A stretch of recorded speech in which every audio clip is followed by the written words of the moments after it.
تو اگر وہ تعدد قراءت اور تعدد تلفظ موجب بنتا ہے معنی میں خلل کا، خلل فی المعنی سے مراد یہ ہے کہ اس قراءت کے مطابق معنی کچھ اور بنتا ہے اور دوسرے طریقے پر قراءت کی جائے تو معنی کچھ اور بنتا ہے. ایسی صورت میں وہ کلام، وہ کلمات جن کے اندر متعدد قراءت جائز ہے اس کا ظہور حجت نہیں ہے. موقف سن لو پہلے مصنف کا کیا موقف دیا ہے؟ ظہور حجت نہیں ہے. بھئی کیا دلیل ہے آپ کے پاس ظہور کی حجت نہ ہونے کی؟ دلیل یہ ہے کہ حجت ہونا، ظہور کا حجت ہونا یہ فرع ہے اس کلام کے قرآن ہونے کی. توجہ فرمائیے، ظہور کا حجت ہونا فرع ہے اس کے قرآن ہونے کی، اس کے کلام الہی ہونے کی.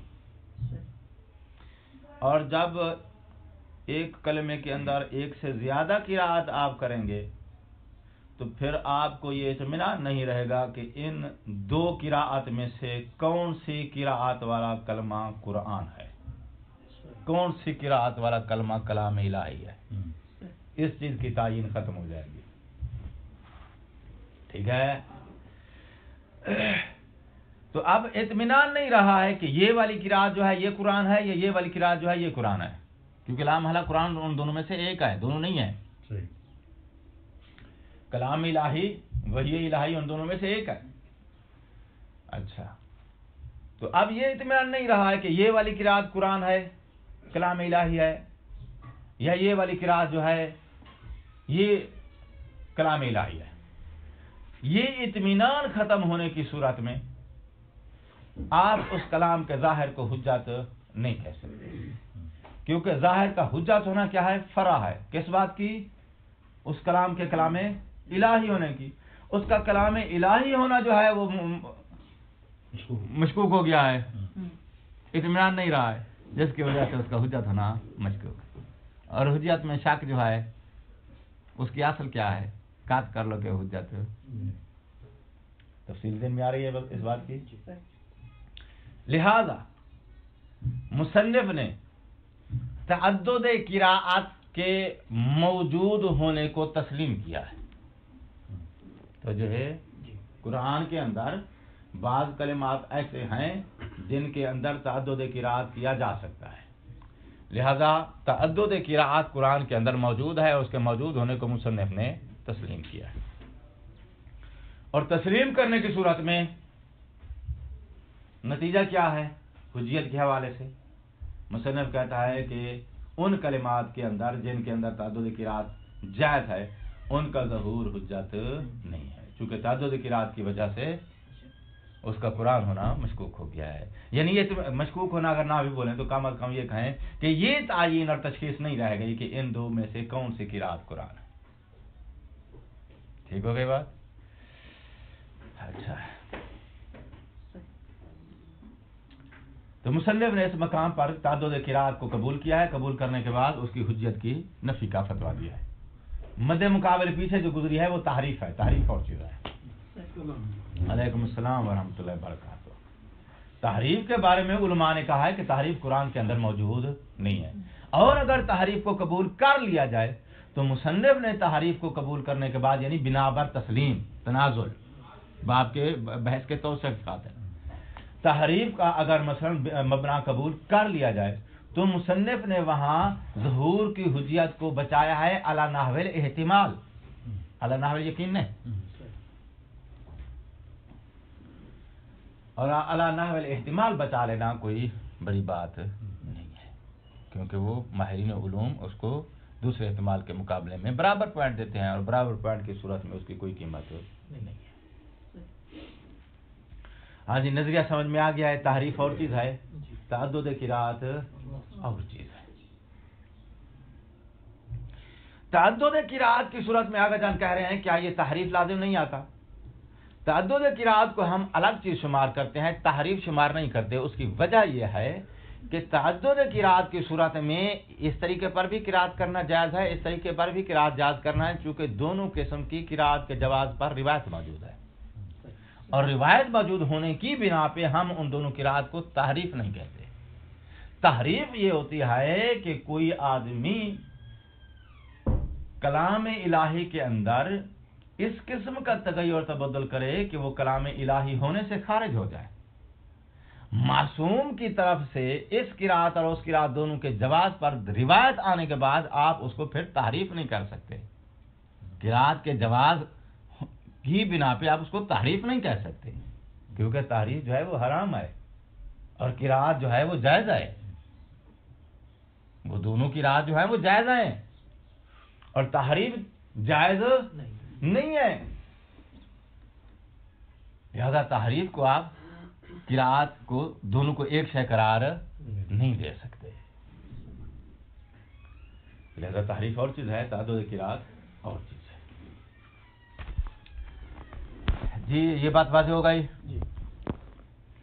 ثم ان تحقیق، ثم کے ذریعے اس نے عطف دیا ہے، چونکہ تحریف اور تعدد قرات یہ دونوں ہم شکل ہو سکتی ہیں، ٹھیک ہے نا، یہ دونوں کے نتائج ایک جیسے ہو سکتے ہیں، کہ جو علماء جو ہیں مثلا فرض کریں تحریف کو قبول کرتے ہیں تو مصنف نے علی نحو الاحتمال ہی بچایا ہے نا اس ظہور کی حجت کو، تو علی نحو بچا لینا کوئی کرنا ہو گیا، اس نے بچانے میں کامیاب نہیں ہوا ہے، جیسا کہ آگے پھر ثم کے ذریعے عطف کر کے تعدد قرات کی طرف آ گیا، اور اس میں اس نے صراحت دیا ہے کہ تعدد قرات کی صورت میں ہم اس ظہور کی حجت کو نہیں بچا سکیں گے، تو ظہور حجت نہ رہے گا۔ ثم ان تحقیق یہ کہتی ہے کہ ان الاختلاف فی القراءات، قراءت کے اندر اگر اختلاف ہو جاتا ہے، قرآن مجید کے کچھ کلمات جن کے اندر اختلاف ہے، بعض قاریوں نے کہا ہے کہ اس طرح اس کی قراءت اور تلفظ دیا جائے گا، اور بعض قاریوں نے کہا کہ نہیں اس طرح دیا جائے گا، اور آپ کو پتہ ہے کہ 7 قاری مشہور ہیں، قراء سبع جن کو بولا جاتا ہے۔ یہ جو دعالین کے جو وہ اس میں جو اختلاف ہے، سنی برادران دعاد پڑھتے ہیں، آپ زواد پڑھتے ہیں، تو یہاں پہ تحریف نہیں ہوگی کیونکہ لفظ ہی بدلے گا، کہ یہ بھی قراءت میں ہی آئے گا، یہ قراءت میں آتا ہے۔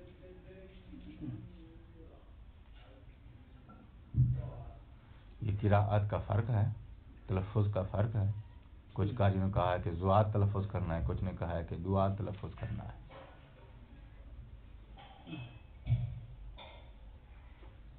اس طرح لفظ مالکی میں بھی مالک میں کوئی میم کو طویل کرتے ہیں، کوئی اس کو طویل نہیں کرتے ہیں، فتح پڑھتے ہیں مالک، کوئی پڑھتے ہیں مالک، کھڑی زبر کی آواز دیتے ہیں۔ یہ بھی قبلہ جو ہے وہ یعنی قراءت میں ہی آئے گا، یہ قراءت میں، تعدد قراءت میں آئے گا۔ یہاں پہ قبلہ مثلا وہ زیادہ مد کے ساتھ کچھ کر رہے ہیں، کچھ جو صرف فتح دے رہی ہیں، تو قبلہ یہاں پہ جو ہے وہ یعنی زیادتی تو ہوئی ہے نا ایک لحاظ سے۔ آپ اس کو تحریف میں لے کے جانا چاہتے ہیں، یعنی اس پہ آتا تو وہی صادق تو وہی، مطلب یہی ہے کہ یہ جو ہے تعدد قراءت کی بنا پہ اس کو تحریف ہونا چاہیے، ٹھیک ہو گیا نا، یہی کہنا چاہتے ہیں نا آپ۔ تحریف میں اور قراءت کے تعدد میں فرق یہ ہے کہ اگر اس قراءت کے اس طرح قراءت کرنے پر، اس تلفظ کو جس طرح آپ کہہ رہے ہیں پڑھنے پر اس کے جواز پر دلیل موجود ہے تو آپ تحریف نہیں کہیں گے، تحریف تب کہیں گے جب اس طرح تلفظ کے جواز پر دلیل نہیں ہے آپ کے پاس، ٹھیک ہے۔ اگر ہمارے پاس اس تلفظ کے جس کو آپ اس وقت پڑھنا چاہتے ہیں، اس تلفظ کے جواز پر، اس قراءت کے جواز پر دلیل نہیں ہے، معصوم کی طرف سے روایت نہیں ہے، تعریف آئے گا۔ معصوم کی طرف سے اگر جواز کی روایت مل گئی آپ کو، پھر آپ اس کو تعریف نہیں کر سکتے، کیونکہ معصوم کا علم جو ہے اللہ کے علم کے ساتھ مربوط ہے۔ پھر ایسے کہیں کہ تحریف کی معصوم اجازت دی ہے، پھر تحریف تو ہوگا نا، پھر اگر تحریف ہوتا تو معصوم اجازت ہی نہیں دیتے، یہ تحریف نہیں ہے، میں نے وہ اسی لیے صحیح ہوگا۔ جی واپس آؤ۔ ان الاختلاف فی القراءات، قرات میں اختلاف سے مراد تعدد ہے. کچھ قاری کہتے ہیں کہ اس طرح تلفظ اور قرات کی جائے، دوسرا قاری آ کے وہ کہتا ہے کہ نہیں، اس کا تلفظ اور قرات اس طریقے پر کی جائے. اور اس قرات سے مراد صرفی قرات ہے، صرفی تلفظ ہے، نحوی اعراب نہیں ہے. اچھا، اور یہ اختلاف ہو قراءت کے اندر بما ایک ایسی چیز کے ذریعے اختلاف ہو کہ جو چیز یوجب الاختلاف فی الظہور، ظہور میں اختلاف کی موجب بنے. کہنا یہ چاہتا ہے کہ قراءت کا اختلاف کبھی ظہور میں اختلاف کا موجب ہوتا ہے، کبھی ظہور میں اختلاف کا موجب نہیں ہوتا. ظہور میں اختلاف سے مراد یہ ہے کہ معنی اور مراد میں کبھی آپ قراءت یہ کرو تو بھی معنی وہی ہے، دوسرے والی قراءت کرو تو بھی معنی وہی ہے. جیسے کہ مالک یوم الدین کی مثال ہے. تو آپ قراءت جو ہے وہ کھڑی زبر کی آواز دیں قراءت میں تلفظ میں تو بھی معنی مراد وہی ہے. اگر آپ وہ فتح کی آواز دیں کھڑی زبر کی یا خالی الف کی آواز نہ دیں تو بھی معنی وہی ہے. تو اس صورت میں قراءت متعدد ہے مگر مراد اور ظہور کے اندر تعدد کی موجب نہیں بنی ہے. دونوں صورتوں میں معنی اور ظہور ایک ہی معنی میں اس کا ظہور رہے گا، ایک ہی معنی میں ظہور رہے گا. یہ مطلب ہے کہ ظہور میں اختلاف اور تعدد کا موجب نہیں بنے گا. اس طریقے پر قرات کرو تو کسی اور معنی میں اس کا ظہور بنے گا، دوسری طریقے والی قرات کرتے ہو تو پھر اس لفظ کا کسی اور معنی میں ظہور بنے گا. تو اس مطلب ہے ظہور متعدد ہو گیا. ٹھیک، تو قرات کا تعدد ظہور کے تعدد کا موجب بنے.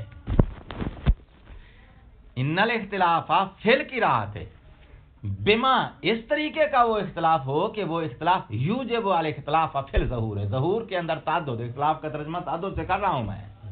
تعدد قراءت موجب بنے ظہور میں تعدد کا. مثال دیتا ہے یا طہرنا بالتشدید والتخفیف ہے. دو تلفظ ہیں اس کے، ایک ہے یا طہرنا، تے کو جو ہے انہوں نے خفیف رکھا ہے توئے کو، اور دوسری تلاوت میں قراءت میں تے کو قوی پڑھا ہے، شد کے ساتھ پڑھا ہے.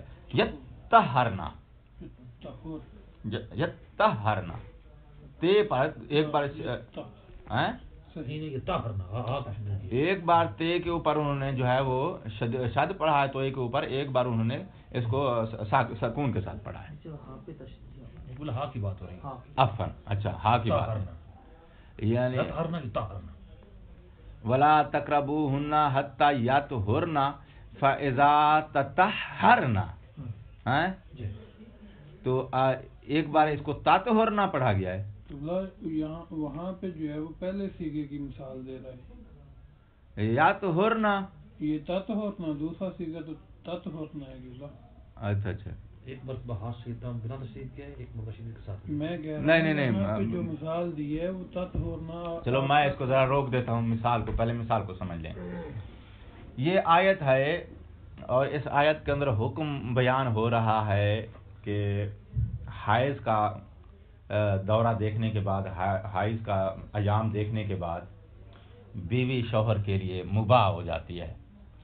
تو اس میں جو ہے وہ سچویشن کو اس نے دو حصوں میں تقسیم کیا ہے فقہ نے. ایک سچویشن ہے اس کا نام ہے انقطاع الدم. انقطاع الدم یعنی اس کا خون جو ہے وہ رک گیا ہے، چاہے اس نے اگرچہ خون رکنے کے بعد غسل نہ بھی کیا ہو. اسے کیا بولتے ہیں؟ انقطاع الدم. اس کے لیے لفظ بولا جاتا ہے یطہرنا.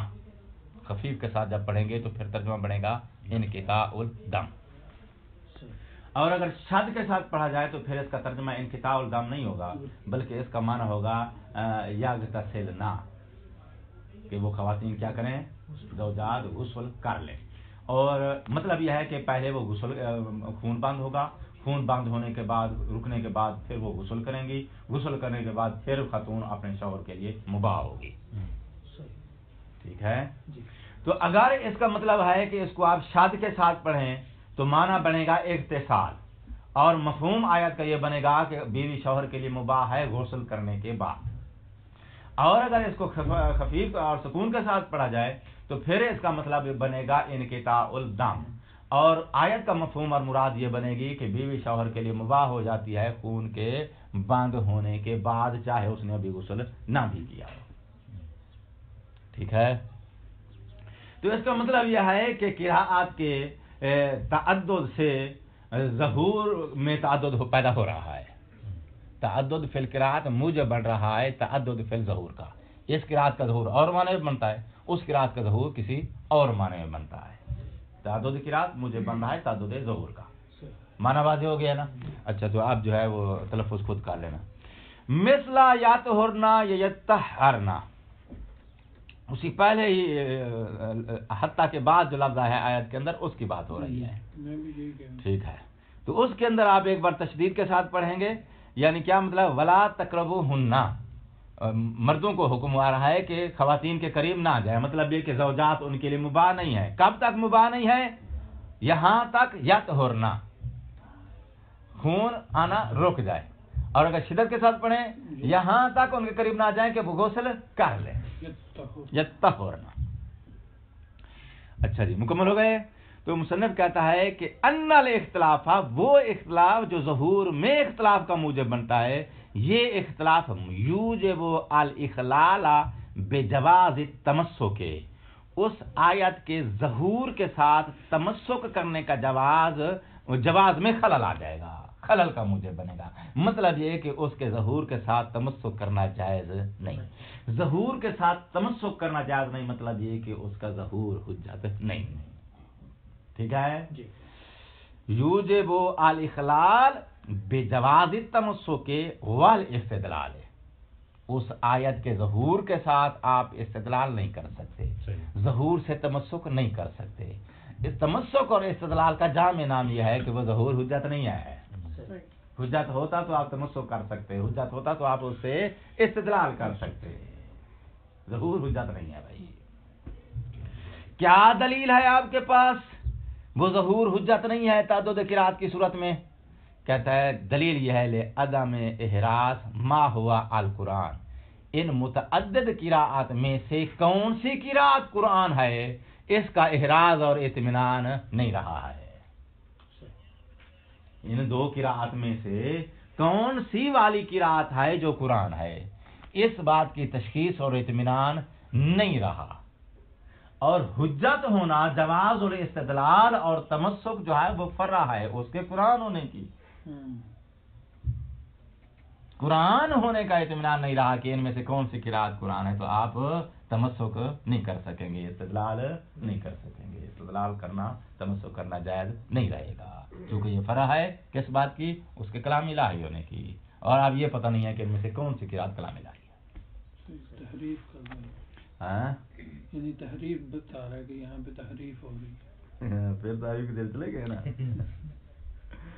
وہ کہتا ہے کہ قراءت دونوں جائز ہیں مگر جائز ہونے کے باوجود جو ہے آپ ان کے ساتھ آپ تمسک نہیں کر سکتے، استدلال نہیں کر سکتے.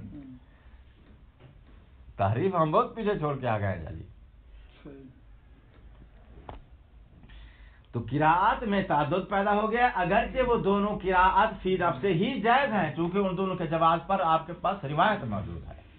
مگر یہ کہ آپ اس آیت سے جس کے اندر وہ تعدد قراءت والا کلمہ موجود ہے اس آیت کے ظہور سے تمسک نہیں کر سکتے. کوئی حکم شرعی کا استنباط کرنے کے لیے اس سے آپ استدلال نہیں کر سکتے. یعنی آپ دلیل نہیں بنا سکتے کہ آپ مثلا تشدید والے تلفظ اور قراءت کو جو ہے دلیل بنا کے فتویٰ کشف کریں یا اس تخفیف والی قراءت کو دلیل بنا کے فتویٰ کشف کریں، نہیں کر سکتے کیونکہ پتہ نہیں کہ تشدید والی قراءت جو ہے یہ قرآن ہے یا وہ تخفیف والی قراءت وہ قرآن ہے. قرآن کا ان دونوں میں جو ہے اعراض اور اطمینان نہیں رہا.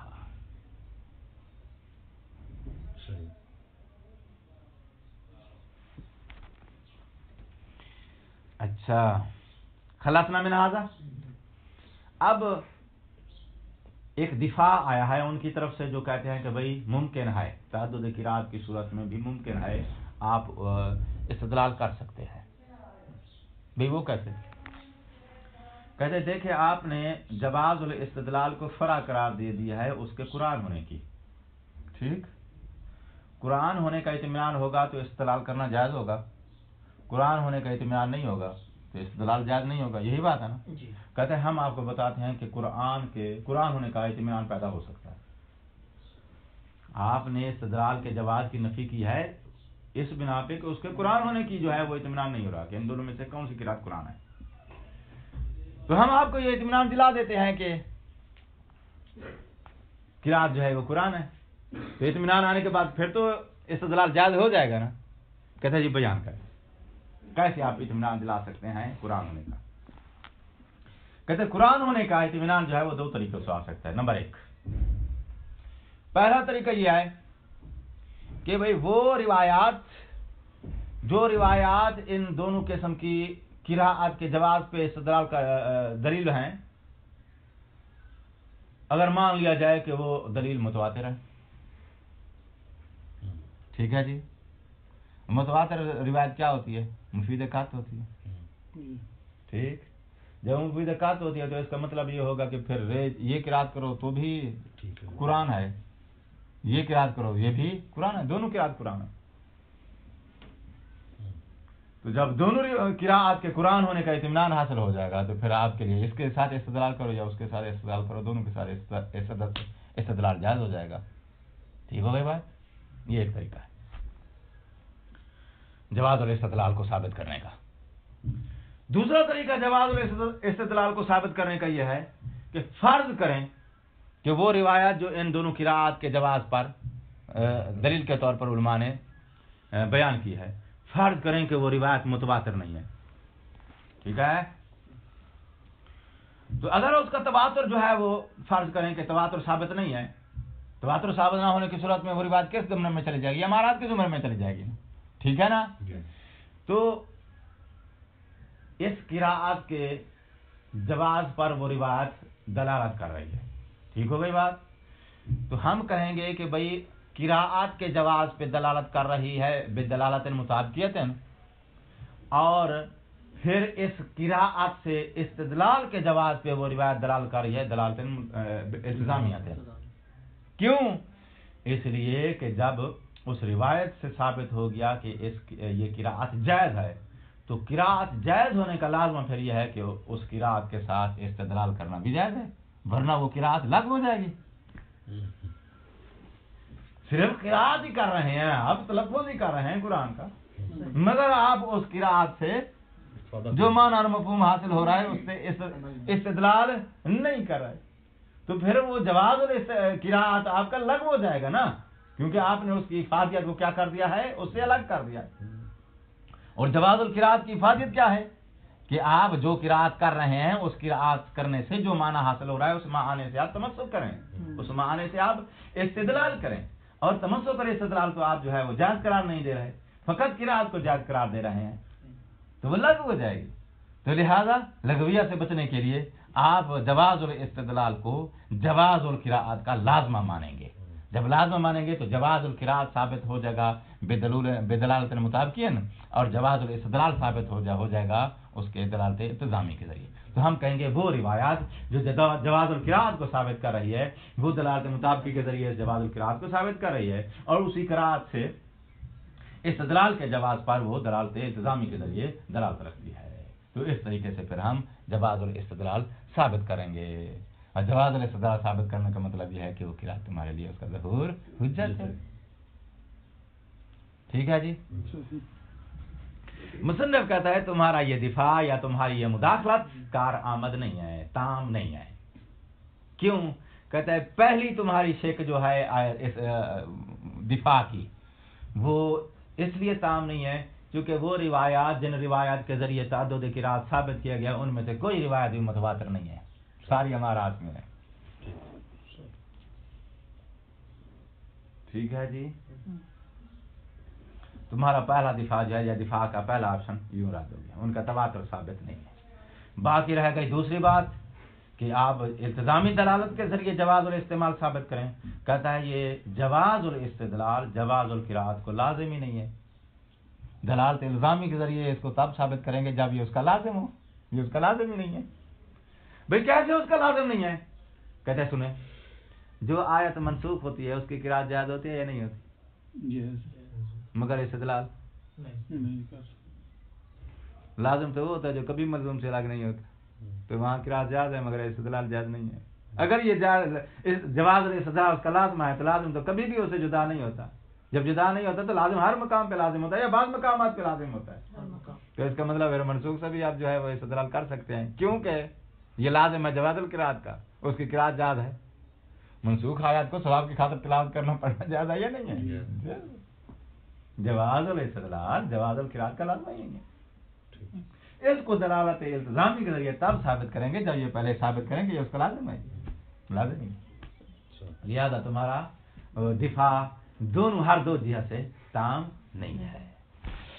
وَلَمْ يَثْبُتْ تَوَاتُرُ الْقِرَاءَاتِ، ٹھیک ہے، ثابت نہیں ہے قراءات کا تواتر۔ اشارہ سمجھ گئے بات کا؟ وَلَا يَثْبُتُ جَوَازُ الْاِسْتِدْلَالِ بِهَا یعنی بالقراءات، اور ان قراءات کے جواز قراءات سے ان کا جواز الاستدلال ثابت بہا یعنی قراءت، اور ان قراءات کے جائز ہونے سے استدلال کا جواز بھی ثابت نہیں ہے۔ وَإِن نُسِبَ إِلَى الْمَشْهُورِ تَوَاتُرُهَا، اگرچہ مشہور کی طرف یعنی مشہور علماء نے مشہور قول یہ ہے کہ بھئی وہ روایات جو تعدد روایات کو ثابت کرتی ہیں وہ روایات متواتر ہیں، مصنف کہتے ہیں مشہور کی طرف نسبت دی گئی ہے تواتر کی، لیکن میری تحقیق کے مطابق ان کا تواتر ثابت نہیں۔ ٹھیک ہے جی؟ لکنہ مما لا اصل لہ، لکنہ کون؟ تواتر،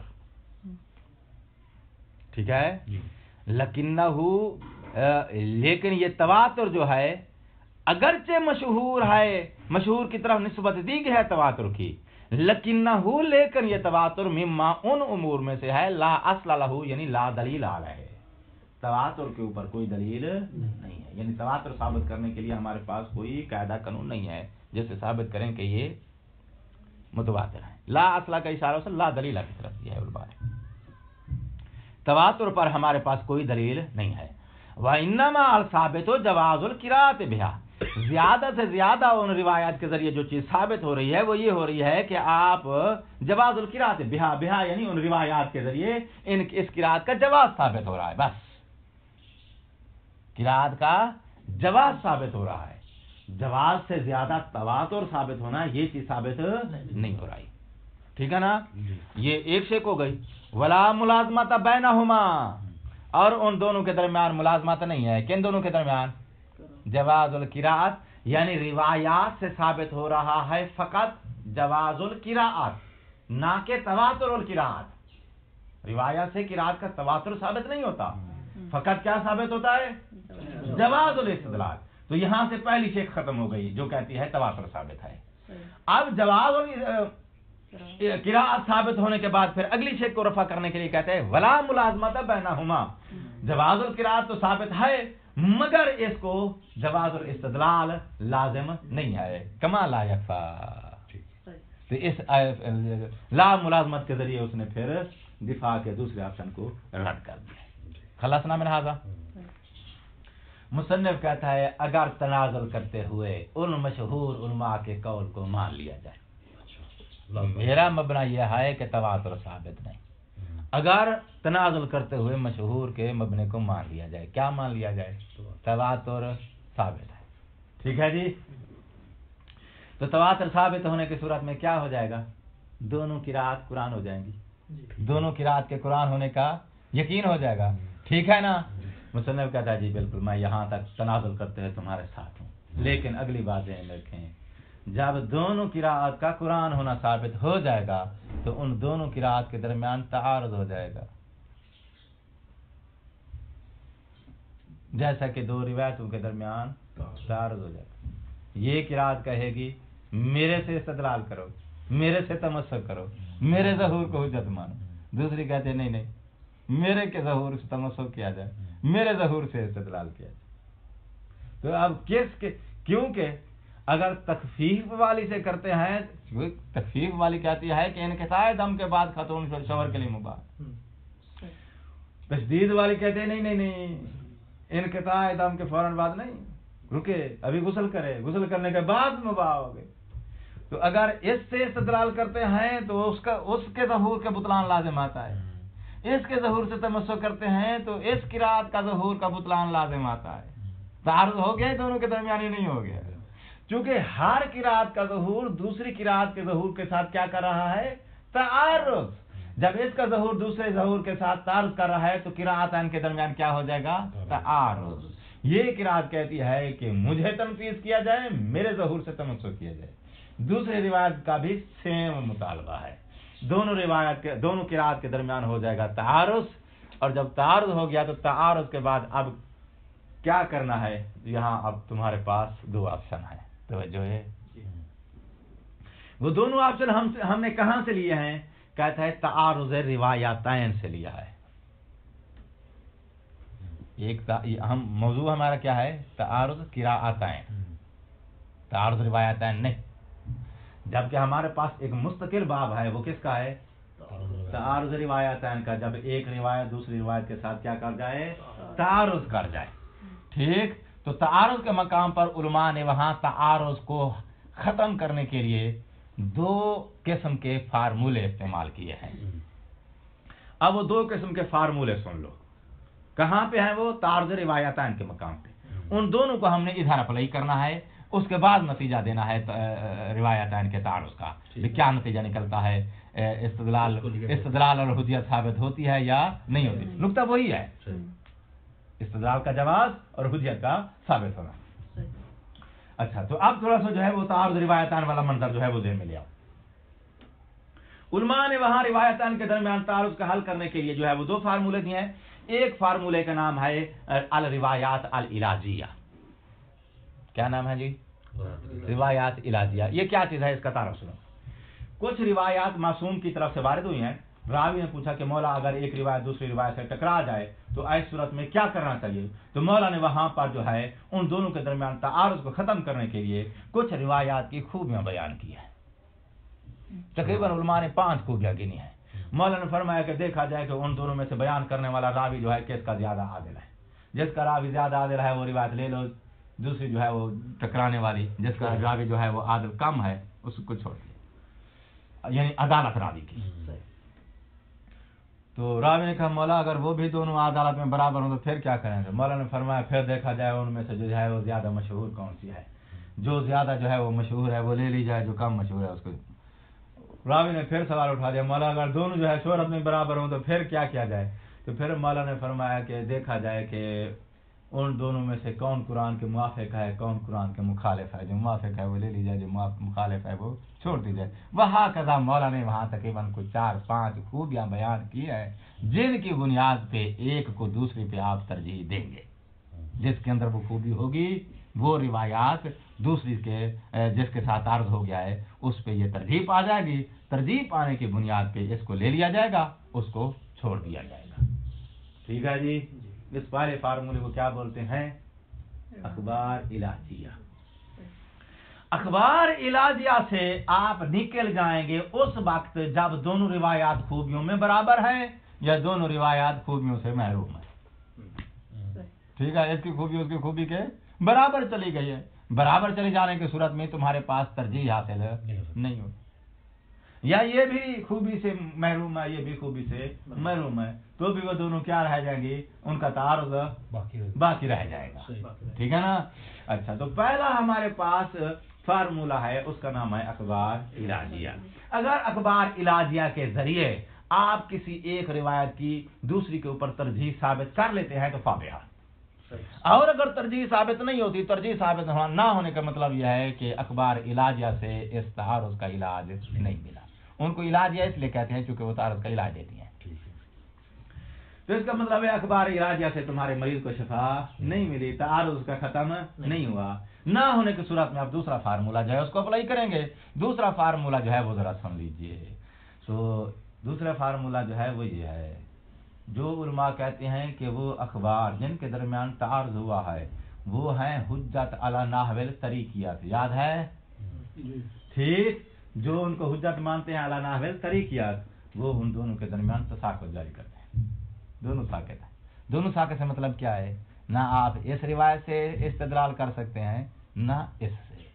باقی رہ گئی بات وہ حکم جس کو یہ بیان کر رہی ہیں، تو کہتے ہیں اس حکم کو ثابت کرنے کے لیے آپ رجوع کریں گے کدھر؟ اصول کی طرف، ٹھیک ہے؟ اس حکم کو ثابت کرنے کے لیے ان روایات سے تمسک آپ نہیں کر سکتے۔ اس حکم کو ثابت کرنے کے لیے یا اس موضوع کے حکم کو ثابت کرنے کے لیے جس موضوع کا یہ حکم لے کر آئی تھیں، اس موضوع کا حکم آپ کدھر سے معلوم کریں گے؟ تیسرے ڈاکٹر سے، اس کا نام کیا ہے؟ اصول عملیہ۔ یہ کون بول رہے ہیں؟ تساقط کا فتویٰ کیوں نے دیا ہے؟ جو اخبار کو حجت مانتے ہیں علی نحو طریقیت۔ دوسرے علماء آ گئے جو کس کے قائل ہے؟ موضوعیت یا سببیت یا تصویب، جو نام لے لو، تین نام ہیں، تصویب، موضوعیت اور سببیت، یہ اصطلاحی الفاظ ہیں، نتیجہ تینوں کا ایک ہی ہے۔ وہ والے کیا کہتے ہیں؟ کہتے ہیں نہیں، تساقط جاری نہیں کریں گے، تخییر جاری کریں گے۔ کیوں تخییر جاری کریں گے؟ اس لیے کہ ہمارے نزدیک یہ بھی ٹھیک ہے، یہ بھی ٹھیک ہے، وہ بھی حکم واقع بیان کر رہی ہے، وہ بھی حکم واقع بیان کر رہی ہے، دونوں میں سے کوئی بھی خطا نہیں ہے۔ جب کوئی بھی خطا نہیں ہے، تصویب کے قائل ہے نا وہ، تو ان میں سے پھر جس کو لے لو وہی حکم واقع تک واصل ہے۔ تخییر جاری کریں گے۔ تخییر سمجھتے ہو؟ تخییر یعنی مکلف کو اختیار ہے جن میں سے جس سے تمسک کر لے، جس کو چاہے چھوڑ دے۔ ٹھیک ہے جی، دو فارمولے سمجھ میں آ گئے نا؟ اب واپس آؤ ان فارمولوں کی اپلائی دینی ہے ہم نے کس کے اوپر؟ تعدد قراءتین پر، جن کے اندر ظہور کی وجہ سے کیا ہو گیا ہے؟ تعارض۔ مصنف کہتا ہے بھائی صاحب وہ اخبار علاجیہ وہ محدود اور مختص ہیں تعارض روایتین کے مورد کے ساتھ، تعارض قراءتین کے مورد کو وہ شامل نہیں ہے۔ ٹھیک ہے، وہ علاجی اخبار اس کو مورد کو شامل نہیں، جب نہیں ہے تو اس کا مطلب ہے پھر آپ ان کی ترجیح والے آپشن کو، چونکہ اخبار علاجیہ جو ہے ایک کو دوسری کے اوپر ترجیح کا فائدہ دیتی ہے، ترجیح والا آپشن یہاں اپلائی نہیں کر سکتے۔ ایک قرات کو دوسرے کے اوپر آپ ترجیح دے دیں، ترجیح کی صورت میں جو مرجوع ہے اس کو چھوڑ دیں، جو ترجیح والی ہے اس کے ساتھ آپ تمسک کر لیں، استدلال کر لیں، اس کے ظہور کو حجت قرار دے دیں، نہیں ہو سکتا۔ ترجیح ثابت نہیں ہے، ترجیح ثابت نہ ہونے کی صورت میں مطلب یہ ہے کہ آپ اخبار علاجیہ کے ذریعے ترجیح کا آپشن اپلائی کر کے کسی ایک کے ظہور کو حجت ثابت کر لیں، نہیں ہو سکتا، کیونکہ وہ اس مورد کو شامل نہیں۔ دوسرا آپشن آپ کے پاس کیا رہ گیا؟ تساقط اور تخییر والا، ٹھیک ہو گئی بات؟ کہتا ہے تساقط والی صورت میں ہم علماء امامیہ تو جو ہیں وہ کس کے قائل ہیں؟ طریقیت کے یا سببیت کے؟ ہم طریقیت کے قائل ہیں، اور طریقیت والے قول کی بنا پہ کیا لازم آتا ہے نتیجہ؟ دونوں کو ساکت کر دیا جائے، اور ساکت کرنے کے بعد کیا کیا جاتا ہے؟ تمسک کیا جاتا ہے یا کسی اور دروازے پہ جایا جاتا ہے؟ کسی اور دروازے پر جایا جاتا ہے۔ جب دونوں کی رات کو ساکت کریں گے تو ساکت کرنے کا مطلب یہ ہے کہ نہ اس کا ظہور حجت ہے نہ اس کا ظہور حجت ہے، تو کیا نتیجہ نکلا؟ کل ملا کے تعدد قرات کی صورت میں ظہور حجت نہیں ہے۔ کچھ گزارا پڑے اچھا جی؟ ولو فرضا جواز الاستدلال بہا، اگر فرض کر لیا جائے، لازم فرض پر دھیان دینا ہے، تنازل کی طرف اشارہ ہے، اگر فرض کر لیا جائے کہ اس تعدد قراءت کے ساتھ استدلال جائز ہے، یہ فرض کب کریں گے؟ جب تسلیم کر لیں کہ وہ روایات متواتر ہیں اور اس قراءت کا تواتر ثابت ہو رہا ہے، اور تواتر کے ذریعے ان دونوں قراءت کا قرآن ہونا ثابت ہو گیا ہے۔ ٹھیک ہے سلام صاحب، یہ سارا منظر پیچھے گزر گیا ہے۔ تو یہ فرض کر لینے کے بعد بھی فلا وجہ فلا دلیل، دلیل نہیں ہے ہمارے پاس، کس بات کی؟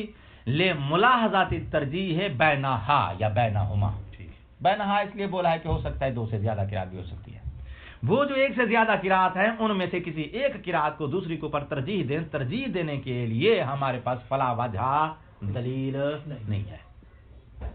بھائی کیوں؟ بعد کون الاصل فی تعارض الامارات، اب تعارض امارات کی طرف چلا گیا ہے، کیونکہ وہاں سے لے کر ہم نے سارا میٹر ادھر اپلائی کرنا ہے، کیونکہ تعارض امارات کے مورد میں اصل جو ہے وہ کیا ہے؟ ہوا سکوتھا، وہ ٹکرانے والی روایات کو ساکت کر دیا جاتا ہے ان الحجیت، حجت سے، کب؟ فی خصوص المعدہ، خصوص المعدہ سے مراد بدل المطابق کیا ہے۔ جب یہ تعارض روایاتین کی بحث آئے گی تو ہم آپ کو بیان کریں گے کہ جو روایات کا مدلول المطابقی ہوتا ہے نا، اس کے حساب سے ان کی حجیت ثابت ہو جاتی ہے، جو ان کا مدلول التزامی ہے اس کے حساب سے ان کی حجیت ثابت نہیں ہوتی، اس کے حساب سے ان کی حجیت برقرار رہ جاتی ہے۔ کیسے باقی رہ جاتی ہے؟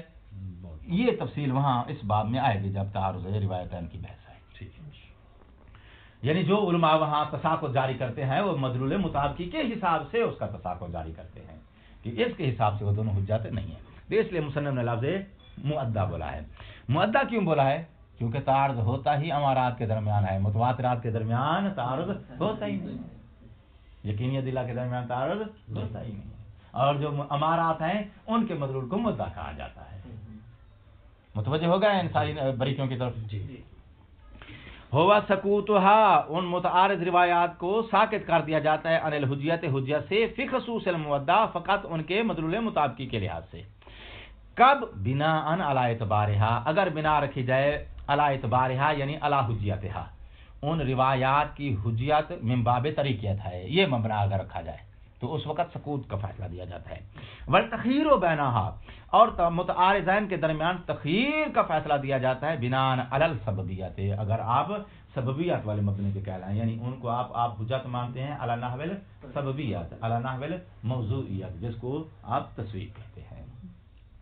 خلصنا، اس کا مطلب یہ ہے کہ ہمارے بیان کردہ اصول، چونکہ ہم سببیت والے نہیں، ہم طریقیت والے ہیں، اور طریقیت کے بنا پر جو ہے وہ دونوں کی قرات ساکت ہو جائے گی، یعنی دونوں قرات کی حجت ساکت ہو جائے گی. خلصنا مع دلیل علی الترجیح، اب یہ دوسری وہ علاجیہ کی طرف اشارہ ہو گیا. مع عدم دلیل موجود نہیں ہے، علی الترجیح ہے کہ آپ ترجیح دیں ایک متعارض کو دوسرے متعارض پر. کہاں؟ فی غیر روایات کے علاوہ کسی اور مورد میں. یعنی کہنا یہ چاہتا ہے کہ اخبار علاجیہ جو ہیں فقط ترجیح پہ دلالت کرتی ہیں روایات کے تعارض کے مورد میں. روایات کے غیر مورد میں اگر تعارض پایا جاتا ہے تو وہاں ایک کو دوسرے کے اوپر ترجیح دینے پر ان اخبار علاجیہ کے اندر دلیل موجود نہیں ہے. مطلب یہ کہ وہ اخبار علاجیہ غیر مورد کے اندر تعارض پایا جائے تو اس کو یہ شامل نہیں ہے. دلیل موجود نہیں ہے ترجیح کے اوپر. اگر وہ ترجیح جو ہے کہاں مطلوب ہے آپ کو؟ فی غیر روایات کے غیر مورد میں آپ کو وہ ترجیح مراد ہے، مطلوب ہے، تو یہ اس ترجیح کے اوپر وہاں دلیل نہیں ہے. یہ غیر روایات کیا ہے؟ من سائر الامارات، سائر الامارات یعنی جمیع امارات میں سے کسی امارت کے اندر بھی دلیل موجود نہیں ہے. یہ اشارہ کدھر ہو گیا جی؟ اخبار علاجیہ کی طرف. اور اس فکر کا خلاصہ یہ ہے کہ اخبار علاجیہ جو ہیں وہ فقط ترجیح پہ دلالت کرتی ہیں جب روایتین کے درمیان تعارض ہو. روایتین کے علاوہ کسی اور مقام پر تعارض ہے تو اس کو وہ شامل نہیں ہے، اس تعارض کو حل کرنے کے لیے ترجیح کا فائدہ نہیں دیتی ہے. اچھا جی، خلاصنا فلا بد من الرجوع حین اذن سے مراد کیا ہے؟ جب قراءتین کے درمیان آپ اخبار علاجیہ کے ذریعے ترجیح ثابت نہیں کر سکتے اور اصل کے پر عمل کرتے ان کے درمیان آپ تساقط جاری کریں گے تو پھر تعدد قراءت کے مورد میں حین اذن کیا کریں گے؟ لا بد من الرجوع الی الاصل او العموم، آپ کسی اصل کی طرف رجوع کریں گے اس موضوع کے حکم کو ثابت کرنے کے لیے، او العموم ہے، یا آپ کسی ادلہ عام کی طرف رجوع کریں گے. ادلہ عام ہوتی ہے کہ ادلہ خاص ہوتی ہے؟ ادلہ عام کس کو بولتے ہیں؟ نہ، اصول شریعہ کو. اصل سے مراد اصل شریعہ ہے اور عموم سے مراد اصول شریعہ ہے. مثلا کل شیء حلال حتی تعلم انہ نجس، یہ کسی معین موضوع کی حلیت ثابت نہیں کر رہے. جو معین موضوع کی حلیت ثابت کرتی ہیں ان کو ادلہ خاصہ بولا جاتا ہے، ان کو امارات بولا جاتا ہے، جن میں باقاعدہ موضوع کا نام لیا جاتا ہے. مثلا مرغی حلال ہے، فلاں شے کا گوشت حلال ہے، فلاں شے تمہارے لیے حلال ہے، وہاں موضوع کو باقاعدہ نامزد کر کے ان کو حکم بیان کیا جاتا ہے، ان کو ادلہ خاصہ بولا جاتا ہے. جہاں موضوع کو معین نہیں کیا جاتا، کلو شائن معین ہے، ہر شے تیرے لیے حلال ہے بھائی، جب تک اس کی حرمت کا یقین نہ ہو جائے. یہاں موضوع کی تعین نہیں ہے کہ ہر شے سے مراد مرغی ہے، کیا ہے، فلاں ہے، تو ان کو کیا بولا جاتا ہے؟ عموم. عام کا لفظ جب بولا جائے گا تو اس سے مراد اصل شرعی ہوگی، کیونکہ اصل شرعی معین کر کے موضوع کا حکم بیان نہیں کرتی، عام عمومی موضوع کا حکم بیان کرتی ہے. تو آپ 3 سٹیپ ہو گئے آپ کے پاس. امارات ہیں، اصول شرعیہ ہیں، اصول عملیہ ہیں. امارات جو ہیں یہ موضوع کو معین کر کے اس کے حکم کو بیان کرتی ہیں، ان کو آپ ادلہ خاصہ کہیں گے. اصول شریعہ ہے، ان کو ادلہ عامہ کہا جاتا ہے کیونکہ یہ موضوع کو معین کیے بغیر اس کا حکم بیان کرتی ہیں. عمومی حکم یا یوں کہیں عمومی موضوع کا حکم بیان کرتی ہیں. آپ کے پاس پھر اصول شریعہ ہیں، ان کو آپ اصول بولیں گے، ادلہ عامہ شریعہ نہیں بولیں گے. ادلہ عامہ شریعہ سے مراد اصول ہوتے ہیں، اصول شریعہ ہوتے ہیں. تو اصل سے مراد اصول عقلیہ ہے. یہ دوبارہ repeat کرتے ہیں. اصل سے مراد اصول عقلیہ ہے، اصول عملیہ یہ نہیں. اصول عملیہ عقلیہ ہے، اور عموم سے مراد اصول شرعیہ ہے، قواعد شرعیہ جن کو بولتے ہیں. اصول شرعیہ یہ امارات کے غیر ہیں. کیوں غیر ہیں؟ اس لیے کہ امارات معین موضوع کے حکم کو بیان کرتی ہیں، اور اصول شرعیہ جو ہیں ایک قواعد کلیہ کے طور پر معصوم نے صادر کیا ہیں جو معین موضوع کے حکم کو نہیں، عمومی موضوع کے حکم کو بیان کرتی ہے. دلیل انسداد عام ہے. جی، دلیل انسداد کو بھی عموم بولتے ہیں. دلیل انسداد جو ہے یہ کس زمرے میں آتی ہے؟ دیکھیں، دلیل انسداد حکم شرعی بیان نہیں کرتی. دلیل انسداد جو ہے ایک دلیل شرعی ہے، اس کی حجت کو پروف کرتی ہے. اور وہ کیا ہے دلیل شرعی؟ آگے وہ ہے ظن مطلق. ظن مطلق جو ہے وہ آگے جا کے حکم شرعی معلوم کرے گی. تو 3 سٹیپ ہو جائیں گے. ایک ہے ظن مطلق جو حکم شرعی کو بیان کرے گی، ایک دلیل انسداد ہے جو اس ظن مطلق کی حجت کو پروف کرے گی. تو دلیل انسداد حکم شرعی معلوم بیان نہیں کر رہی، بلکہ حکم شرعی بیان کرنے والی دلیل کی حجت بیان کر رہی ہے. ہم یہاں بیان کر اشارہ دے رہے ہیں ان ادلہ کی طرف جو ڈائریکٹلی حکم شرعی بیان کرتی ہیں. تو اصل شرعی بھی حکم شرعی بیان کرتی ہے، جیسے کہ اصول عقلیہ وہ بھی حکم بیان کرتے ہیں. آگے حسب اختلاف المقامات، یعنی مقامات کے حساب سے آپ معین کریں گے کہ اس وقت اس موضوع کا حکم آپ نے عموم سے لینا ہے. عموم سے مراد قواعد شرعیہ ہو گئے، یا اصول سے لینا ہے، اور اصول سے مراد اصول عقلیہ ہو گئے. ٹھیک ہے جی، یہاں تک ایک باب ہماری بحث کا مکمل ہو گیا. آگے ایک دوسری بحث شروع ہو گیا. ٹائم ہے. السلام علیکم ورحمۃ اللہ وبرکاتہ. فلا وجہ کا جو ہے